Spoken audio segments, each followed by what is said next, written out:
Welcome to the story of the most prestigious fantasy football league in the world, the Dunder League, Season 3. Dictator, unreasonable, old, all words that you could use to describe Warren Cornelius. But when it comes to the Dunder Fantasy Football League, there's one word that you can't leave out: champion. After 2 seasons of listening to Warren brag about winning a championship, it was somebody else's turn to finally step up and dethrone him. Will it be one of these 3? Maybe Nick Ellis, the original runner-up of the league, or Vance Ellis, last year's runner-up? Or could it be Matt Swagdagger, a 2-time playoff appearance member, but no playoff victories? Could one of the middle-of-the-pack players from last year burst onto the scene, make the playoffs, and win the championship? Could Alex Clark return to his first season form? Could Brennan Ellis finally stop complaining, make some legitimate moves, and try to win a championship? Toby Brown's coming off a pretty good rookie season. Maybe he's a player we need to look out for. Or maybe, somehow, it'll be one of these guys. I can't even get through this without laughing. None of these guys are ever going to win the championship.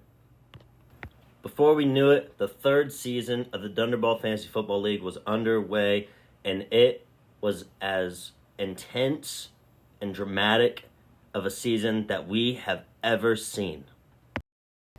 Less than halfway through the season, Vance Ellis retires, steps away from his team while they're in 2nd place with little to no explanation, leaving one of the teams vacated for the first time in league history. The man to step up and take the job was no other than Vance's uncle Lance, my father, who has never done anything close to a Dynasty Fantasy Football League before.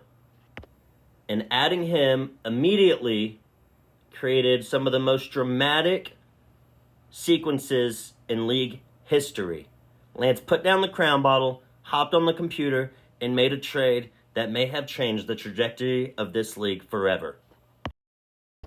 We have seen a lot of drunken trades in this league, usually involving Warren, but this may have been the most dramatic one of all time. Warren goes over to my dad's house to show him how to do the league.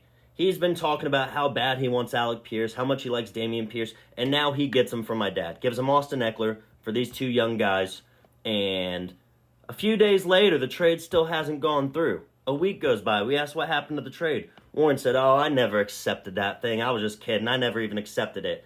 So Lance goes into his email. The trade was accepted. Warren is a cheating bastard trying to use his commissioner powers. He gets called out. He cries for the rest of the year. Warren essentially eliminates himself from the title run. So in just a short amount of time, we have a guy quit. We have a guy basically say he doesn't care anymore and cried for like 3 weeks, even though he still had Austin Eckler for like 3 weeks. And Alex Clark is now tanking. So we're pretty much 3 guys down in this league. And then there's also still Tyler, who has no clue what's going on and doesn't even set a lineup half the time. So the league is essentially cut in half at this point, and the race to make the playoffs is very tight.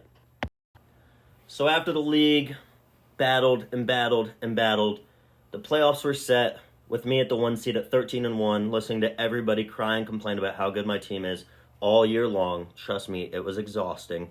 Brennan somehow manages to get the 2 seed, being like the 5th highest score in the league at 8-6. And then an even more bigger surprise, Paul Matthews, out of all people, you guys let Paul make the fucking playoffs?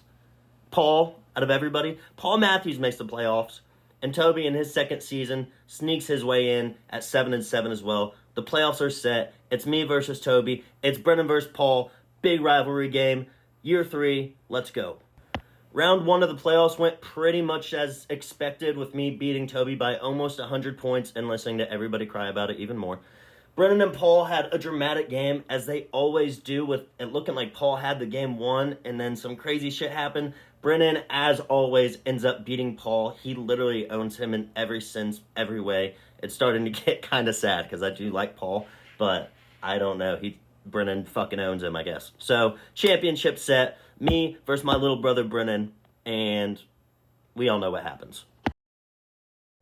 As predicted from the start of the season, I unleashed the ass beating of a lifetime on Brennan, beating him by like 60 points. He didn't even score 100 points in the championship.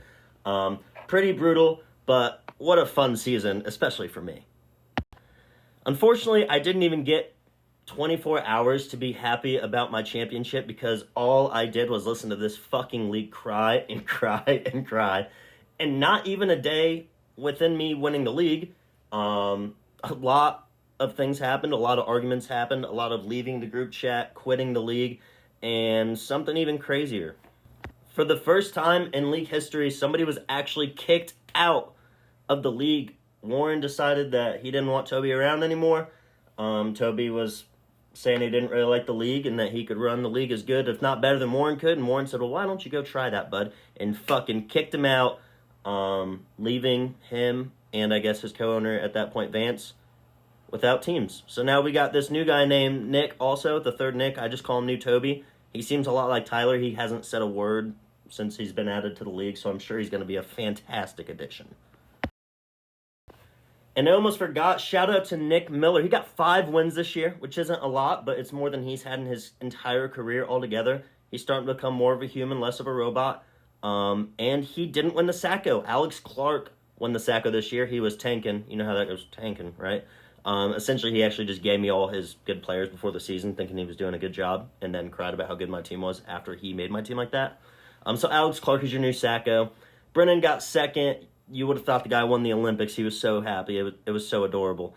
So yeah, we got a new champion finally, a new sacko, 2 things that hadn't changed since the league started, and I am already looking forward to next season.